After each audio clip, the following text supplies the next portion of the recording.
수업 시작할게요.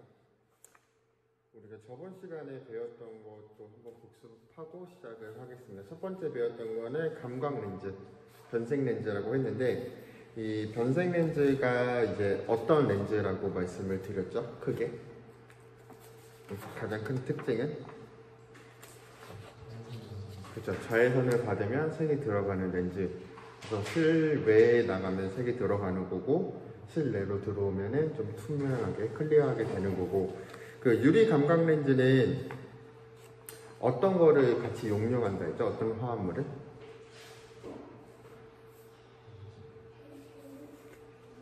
할로겐 화합물이고, 뭐 대표적인 건 뭐 염화은, 브로마은, 요오드화은 이런 게 있는데, 그게 이제 자외선을 받으면 염화은이 은과 할로겐 원소를 이렇게 나누어져서, 나눠지면 색이 들어가는 걸까요? 합쳐지면 들어가는 걸까요? 그렇죠. 나눠지면 색이 들어가는 거고, 합쳐지면 투명하게 들어가는 거라고 말씀을 드렸습니다.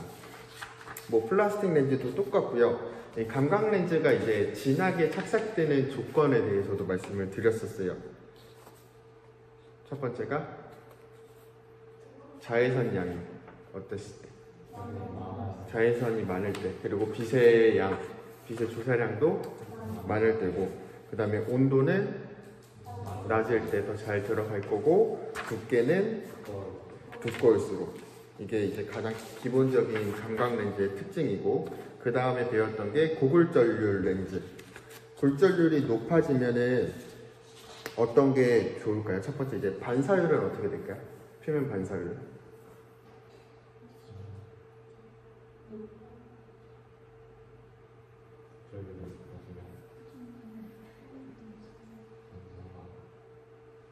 네, 높아져요. 반사율이 높아지기 때문에 그 AR 코팅했을 때 고굴절률이 더 효과가 좋다고 말씀을 드렸고, 색수차는 이제 크기가 작아질수록 좀 H 값이 줄어들수록 줄어든다고 말씀을 드렸고, 비중은 어떻게 된다 했죠? 그렇죠. 굴절률이 커지면 비중도 커지고요. 그리고 두께는 어떻게 될까요?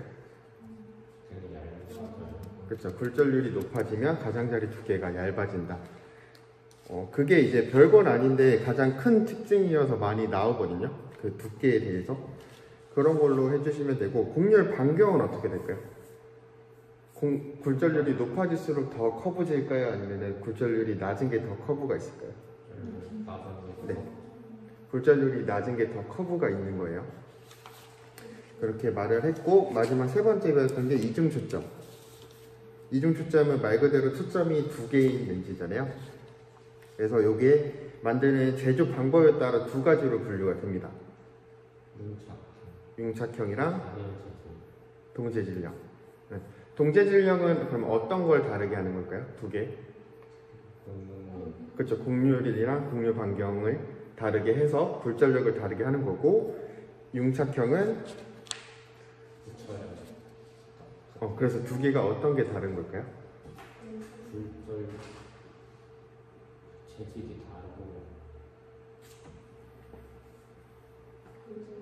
그렇죠. 굴절률이 다르게 해서 똑같은 곡률 반경을 가지고 있어도 더 빛이 많이 꺾일 수 있게 해주는 굴절력을 다르게 하는 거예요. 굴절률이 달라져서 굴절력을 다르게 하는 게 이제 융착형이고요. 이중 초점 렌즈의 단점은 뭐가 있었을까요? 상해 도약이 있고, 제품에 따라 다르겠지만 경계선이 좀 보이는 게 있고, 상해 도약은 이미지가 이렇게 띄어 보이는 거잖아요. 근데 그 중에 이제 이중 초점 렌즈 중에서 상해 도약이 없는 제품이 뭐가 있었을까요? EX형.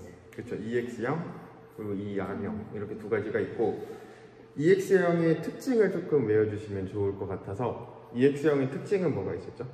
일단 그 그림을 생각했을 때, 근거리가 넓고. 그렇죠. 근거리가 넓고, 단일 재질이.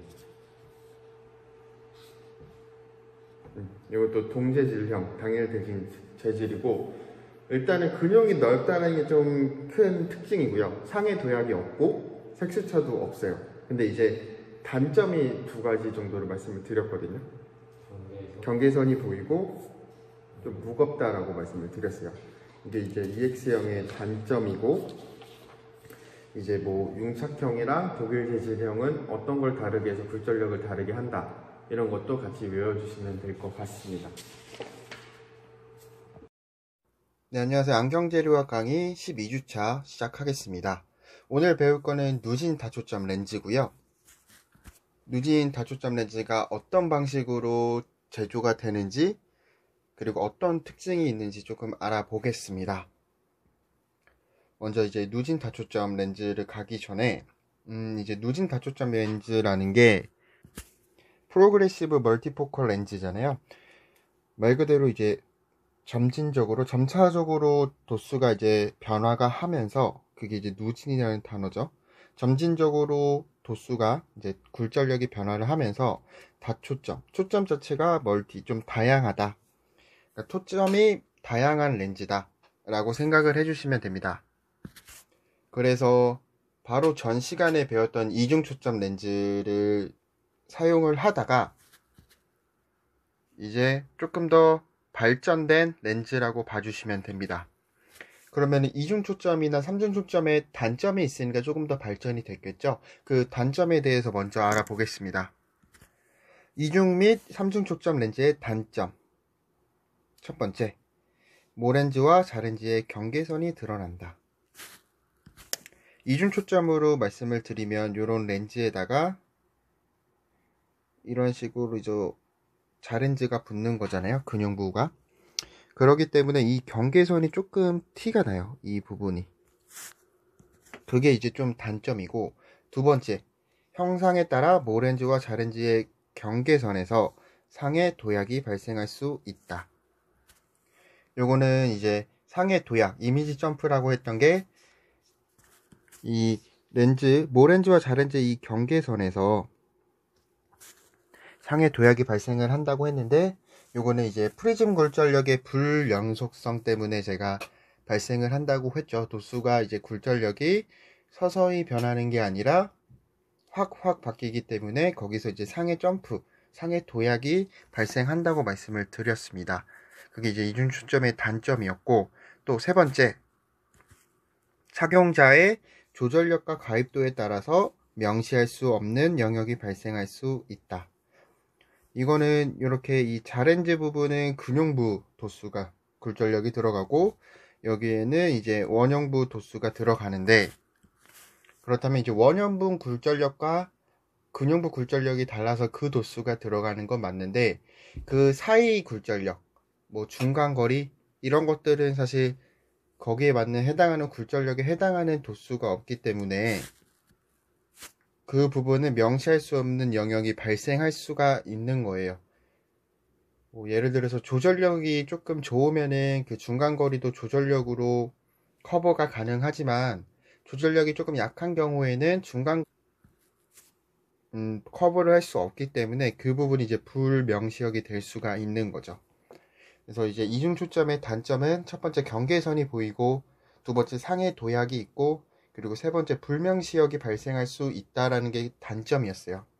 그러면 이 단점을 보완하기 위해서 나온 게 누진 다초점 렌즈이기 때문에 누진 다초점 렌즈의 특징을 조금 더 알아보겠습니다. 누진 다초점 렌즈, 모렌즈와 자렌즈뿐만 아니라 그 사이의 모든 영역을 명시할 수 있는 누진대를 만들어 각 굴절력 사이에 경계선 없이 원거리에서 근거리까지 모든 영역을 명시할 수 있는 같은 재질로 된 렌즈이다. 이게 이제 누진 다초점에 대한 설명이에요. 원거리부터 근거리까지 모든 영역을 명시할 수 있는 같은 재질로 된 렌즈이다. 이게 가장 큰 특징입니다. 그래서 다음 그림을 보면서 조금 더 설명을 해 드릴게요. 요게 이제 누진 다초점 렌즈인데, 렌즈의 윗부분으로는 먼 거리를 보는 거예요. 먼 거리를 볼 수 있는 거고, 렌즈의 중앙 부분으로는 중간거리, 그리고 렌즈의 아랫부분으로는 가까운 거리를 보는 겁니다. 그래서 한 렌즈에 원거리에서부터 근거리까지 모든 영역을 명시할 수 있는 굴절력이 들어가는 거예요. 그래서 점차적으로 이 굴절력이 변하는 거죠. 점차적으로 변하기 때문에 불연속성이 아니라 연속적으로 조금씩 변하기 때문에 거기에 해당하는 거리가 다 명시할 수 있는 거예요. 그래서 모든 영역을 명시할 수 있는 렌즈라고 봐주시면 됩니다. 그래서 이중 초점과 조금 비교를 해보면, 먼저 첫 번째 이거는 단초점이에요. 그러니까 초점이 하나, 일반적으로 여러분들이 쓰시는 안경이라고 생각을 해주시면 됩니다. 그게 그 굴절력이 S 플러스 2.5 디옵터라고 하면 그 렌즈는 어느 부분을 보시더라도 2.5에 해당하는 굴절력이 들어가는 겁니다. 근데 이중 초점을 봤을 때 S 플러스 0.5 디옵터 에드가 2.0. 그러면 요걸 보시면 알 수 있는 게, 이 사람의 원형부 도수는 플러스 0.5 디옵터고 근용부, 가까이 보는 도수는 에드 값을 더한 값이기 때문에 플러스 2.50 디옵터입니다. 원형부 도수는 플러스 0.5 디옵터, 근용부는 플러스 2.50 디옵터인데, 그러면 그 렌즈를 보시면 이 자렌즈 부분에 해당하는 범위는 이렇게 플러스 2.5 디옵터가 나오고요. 굴절력이. 나머지 부분은, 이 모렌즈 부분은 이 플러스 0.5 디옵터, 그러니까 원형부 도수가 걸리는 겁니다.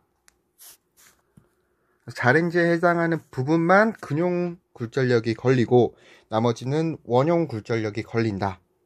이게 이제 이중 초점 렌즈이고, 누진 다초점 렌즈도 도수는 똑같이 S 플러스 0.5 디옵터에 에드가 200이면 이 원형부에 해당하는 부분에서는 원형 굴절력에 해당하는 플러스 0.5 디옵터가 걸리고, 이 근용부에 해당하는 거에서는 에드 값을 더한 근용부 디옵터인 플러스 20 디옵터가 이렇게 걸리는 겁니다. 근데 이 누진 다초점 렌즈는 점차적으로 증가한다고 말씀을 드렸잖아요. 그래서 이게 불연속적으로 증가하는 게 아니라 이렇게 서서히 이렇게 증가하는 거다. 굴절력이 이렇게 서서히 증가를 해서 원형부에서 근용부까지 굴절력이 서서히 변화한다. 점차적으로 증가한다 라고 봐주시면 됩니다. 그럼 중간거리에 해당하는 부분에 해당하는 굴절력이 들어가겠죠. 그래서 예를 들어 우리가 1m 거리를 보고 싶다. 그러면 해당하는 도수, 그 굴절력은 1디옵터잖아요. 그러면 1디옵터 부분에 해당하는 이 부위를 보시면, 이쪽으로 보면 이제 1m를 볼 수 있다라는 겁니다. 그래서 모든 거리를 볼 수 있는 렌즈다 라고 생각을 해주시면 됩니다. 그래서 이중 초점이랑 조금 비교를 해주시고, 이중 초점은 말 그대로 원거리, 근거리 이렇게 보시거나 중간거리, 근거리 이렇게 두 부분만 볼 수 있다고 하면, 다초점 렌즈는 모든 거리, 모든 영역을 명시할 수 있는 거다 라고 생각을 해주시면 되고, 이 다초점 렌즈는, 누진 다초점 렌즈는 같은 재질로 만들어진다 라고 먼저 이해를 해주시면 될 것 같습니다. 그러면 아까 저희가 이중 초점과 삼중 초점의 단점에서 3번에 나왔던 불명시역이 발생할 수 있다라고 말씀을 드렸잖아요. 그래서 그 부분에 대해서 한번 알아보겠습니다. 먼저 첫 번째, 일단 모든 조건은 일단은 정시안이 무한 원방과 독서거리 30cm를 명시하고자 하는 경우, 그러니까 이제 정시안을 가진 사람이 멀리 있는 물건과 가까이 30cm에 있는 책을 본다고 생각을 하는 겁니다. 그랬을 때 이 정시안을 가진 사람이 조절력이 3디옵터, 가입도가 1디옵터인 이중초점 렌즈를 쓴다 라는 겁니다. 그러면 이 이중초점은 이렇게 들어가겠죠. 원거리에 해당하는 이 모렌즈는 0디옵터겠죠. 왜냐하면 정시안이기 때문에. 그리고 이 근거리에 해당하는 요 도수는 플러스 1디옵터가 될 겁니다. 왜냐하면 가입도가 1디옵터라고 했으니까.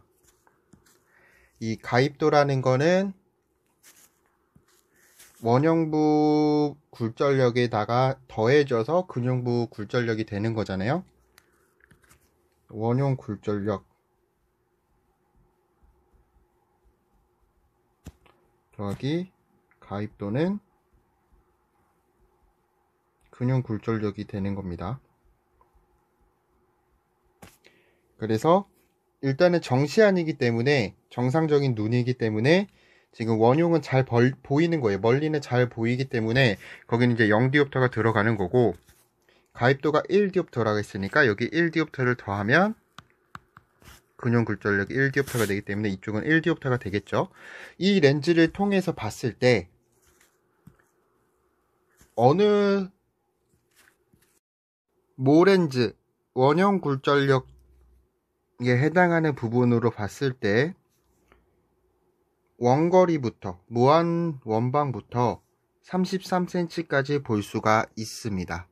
왜냐하면 내가 가까이 볼 수 있는 힘, 눈 자체의 힘이 3디옵터이기 때문에 그 3디옵터에 해당하는 33cm까지는 내가 볼 수 있는 거예요. 원거리의 렌즈라고 해도 무한 원방부터 33cm까지 해당하는 거리까지는 원거리 도수, 원거리 굴절력에 해당하는 모렌즈로도 볼 수 있다라는 거죠.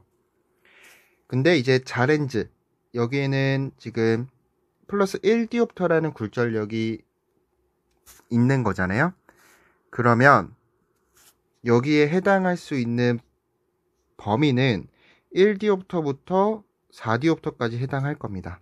이게 무슨 말이냐면 여기 렌즈에 그냥 있는 1디옵터도 거리를 볼 수 있을 거고, 내가 조절력으로 3디옵터까지 더 할 수 있기 때문에 1디옵터에서 3디옵터까지 더한 4디옵터까지 볼 수 있는 거예요. 그러면 이 자렌즈 부분으로 볼 수 있는 범위는 1디옵터에 해당하는 거와 4디옵터에 해당하는 게 볼 수 있는 거죠. 그러면 1m에서 25cm까지 볼 수 있는 겁니다. 그러면 이 모렌즈와 자렌즈를 통해서 봤을 때 모든 범위를 볼 수가 있죠. 이와 같은 경우 모렌즈와 자렌즈의 명시 범위는 일정 부분은 겹치며 전체적으로 무한 원방에서 눈앞 25cm까지 명시가 가능한 겁니다. 25cm부터 무한 원방까지 볼 수 있는 렌즈인 거예요. 이 이중 초점은. 이해가 되셨죠?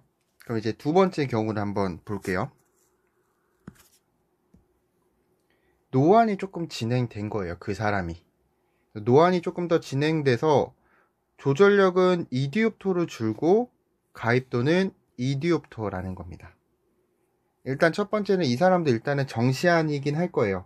정시안인데 조절력만 조금 줄었다 라고 생각을 해주시고, 요번에는 가입도가 2디옵터인 렌즈를 쓴 겁니다. 그러면 요 사람의 렌즈를 봤을 때 요것도 모렌즈는 0디옵터. 그러면 요 렌즈의 자렌즈는 몇 디옵터일까요? 2디옵터일 겁니다. 원형 굴절력 더하기 가입도가 근형 굴절력이기 때문에 가입도가 2디옵터로 증가했으니까 요 자렌즈도 근형부 굴절력도 2디옵터가 되겠죠. 그러면 이 사람이 이걸로 볼 수 있는 거를 한번 알아볼게요. 첫 번째 모렌즈로 봤을 때 일단 정시안이기 때문에 무한 원방부터 조절력이 이번에는 2디옵터로 줄었어요. 그럼 2디옵터에 해당하는 50cm까지 볼 수 있는 거죠. 무한 원방부터 50cm까지 일단 모렌즈를 통해서 볼 수 있습니다. 그러면 이번에는 이 자렌즈에 해당하는 걸 봐야 되는데, 이 자렌즈는 2디옵터부터 이번엔 4디옵터까지 되겠죠. 기본 굴절력인 2디옵터에다가 내가 가지고 있는 조절력이 2디옵터이기 때문에 그 두 개가 더해진 4디옵터까지 볼 수 있는 겁니다. 그러면 2디옵터에 해당하는 50cm와 4디옵터에 해당하는 25cm까지 이 자렌지를 통해서 볼 수 있는 거예요. 그러면 이 두 번째, 이 상황에서 이 사람은 모렌즈와 자렌지를 통해 볼 수 있는 거는 그 명시역은 무한원방에서 눈앞 25cm까지이다. 다만 아까와 조금 다른 점은 모렌즈와 자렌지의 명시역이 겹치는 부분은 없다 라고 이해를 해주시면 됩니다. 그러면 이제 세 번째 상황, 이번에는 노안이 더 진행된 거예요. 그래서 조절력이 1디옵터 밖에 이제 안 남았어. 그리고 가입도는 3디옵터인 이중 초점 렌즈를 쓴다. 이 사람도 기본적으로 정시안이긴 하겠죠. 그러면 렌즈를 이렇게 그려보고, 이중 초점, 여기도 원거리 모렌즈는 0디옵터, 근거리는 요번에 가입도가 3디옵터가 됐으니까 원형부 더하기 가입도 하면 근형부니까 여기는 3디옵터가 되겠죠. 그러면 이걸로 볼 수 있는 범위는, 먼저 첫 번째 원거리 렌즈 모렌즈로 봤을 때 무한 원방부터 요번에 조절력이 1디옵터 밖에 안 되기 때문에 1디옵터에 해당하는 1m까지 밖에 모렌즈를 통해서 볼 수가 없어요. 그리고 요 자렌즈에 해당하는 도수는 요번에는 그러면 기본 가입도인 3디옵터에서 조절력이 더해진 값 4디옵터까지 볼 수 있는 겁니다. 그럼 3디옵터에 해당하는 33cm와 4디옵터에 해당하는 25cm, 이 범위를 이 자렌즈를 통해 볼 수 있는 거죠. 그러면 이 사람은 불명시역이 발생을 하는 거죠. 모렌즈를 통해서 1m까지만 볼 수 있고 자렌즈에서는 33에서 25cm까지 볼 수 있습니다. 그러면 1m에서 33cm 사이에 있는 거리는 볼 수 없는 거죠. 그렇게 불명시역이 발생을 하는 겁니다. 따라서 이러한 불명시역을 해소하는 가장 좋은 방법은 모렌즈와 자렌즈 사이에 굴절력의 단절이 없는 점차적으로 증가하는 렌즈, 즉 누진다 초점 렌즈를 사용하는 겁니다. 그래서 이중 초점은 이렇게 불명시역이 발생할 수 있기 때문에 누진 다초점 렌즈를 사용을 하면 그렇게 불명시역이 발생하지 않는다, 이렇게 생각을 해주시면 됩니다. 이렇게 중간 거리가 비어버리면 책 보는 거리까진 괜찮은데 이제 뭐 노트북을 주로 사용하시는 분들이나 아니면은 책상 좀 멀리 있는 것을 봤을 때 안 보일 수가 있는 거죠. 그래서 그런 불명시역을 해결하기 위해선 누진 다초점 렌즈를 쓰는 게 좋습니다. 그렇다면 이제 누진 굴절력 렌즈, 그러니까 누진 다초점 렌즈의 형태와 표기를 알아보겠습니다. 누진 다초점 렌즈는 통상적으로 모렌즈, 누진대, 자렌즈, 그리고 측방부 4개 영역으로 구분됩니다. 모렌즈 부분, 자렌즈 부분, 누진대 부분, 측방부, 이렇게 4가지로 나누어지는데, 일단 모렌즈는 원방시에 사용되는 굴절력이 설정된 부분, 원형 굴절력이 설정된 부분이라고 봐주시면 되고, 자렌즈는 긍방시에 사용되는 굴절력이 설정된 부분, 근용 굴절력이 들어가 있는 부분이라고 봐주시면 되고, 누진대는 원방 시점에서 긍방 시점까지의 거리로 렌즈 설계에 따라 다양한 길이가 사용된다. 요거는 조금 뒤에 있는 그림을 보면서 조금 더 설명을 해 드릴게요. 그리고 측방부는 자렌즈와 누진대의 양 측면 부위로 물체가 왜곡되어 보이고 모렌즈에서 자렌즈로 점진적인 굴절력 변화에 의해서 발생하는 부분이다.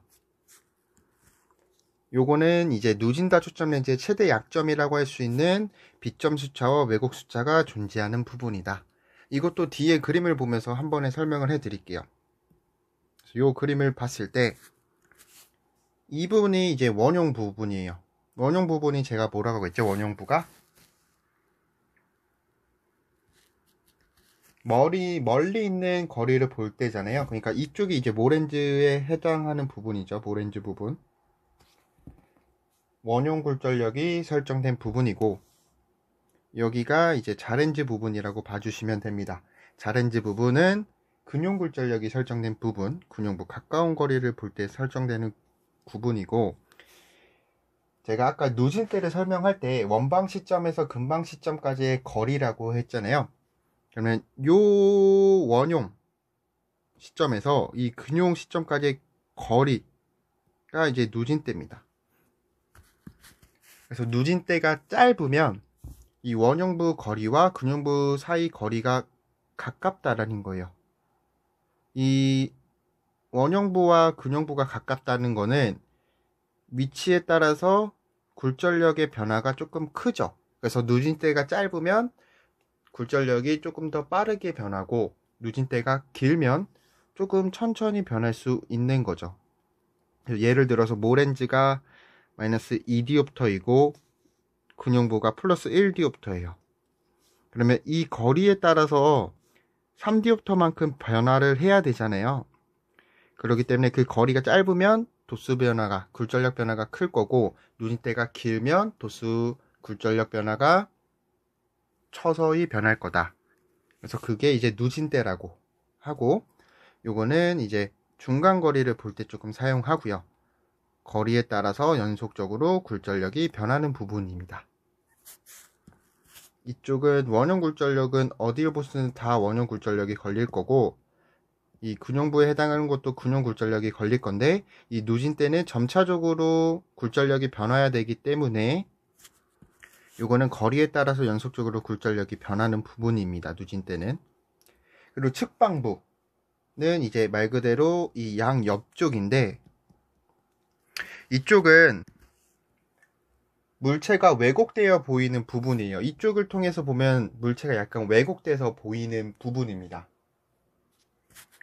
이 모렌즈 부분과 자렌즈 부분의 굴절력 차이로 인해서 어쩔 수 없이 발생할 수밖에 없는 부분이고, 다초점 렌즈의 최대 약점이죠. 가장 안 좋은 단점이라고 하는 부분이 이렇게 수차 부분이 있을 수밖에 없다. 이게 이제 측방부에 있다라고 생각을 해주시면 됩니다. 뭐 비점 수차나 왜곡 수차가 존재하는 부분입니다. 다음 그림을 보면은 가입도 변화에 따른 누진대의 폭과 측방부 수차 변화를 모식적으로 나타낸 것으로, 가입도가 커질수록 누진대의 폭은 좁아지고 측방부의 수차는 증가한다. 이거는 이제 이쪽이 누진 가입도가 플러스 1.50 디옵터이고 이쪽이 플러스 3.00 디옵터라 했을 때, 이 측방부 해당하는 수차 부위가 보시면 1.5 디옵터와 플러스 3 디옵터를 비교했을 때 훨씬 넓어지고 누진대 폭도 좁아지죠. 렌즈를 사용해서 볼 수 있는 부위가 좁아지는 거예요. 그래서 똑같은 렌즈의 가입도에서 똑같은 누진대 길이를 봤을 때 누진의 가입도가 증가할수록 누진대 폭도 줄어들고 측방부의 수차 부위가 넓어지는 걸 알 수가 있습니다. 그래서 일정 거리의 누진대 길이에 가입도가 커질수록 굴절력 변화는 커지고, 요거는 당연한 말이죠. 가입도가 커지니까 굴절력 변화가 그만큼 많이 변한다는 거고, 사용상의 부적응 등 불만족이 커질 수 있다. 이거는 누진대 폭이 줄어들기 때문에 중간 거리를 볼 수 있는 범위가 줄어들 거고, 그리고 수차부 상이 왜곡되어 보이는 부분도 넓어지기 때문에 많이 불만족스러울 수도 있습니다. 이제 이게 가장 기본적인 형태이고, 다음 시간에 조금 더 알아보겠습니다.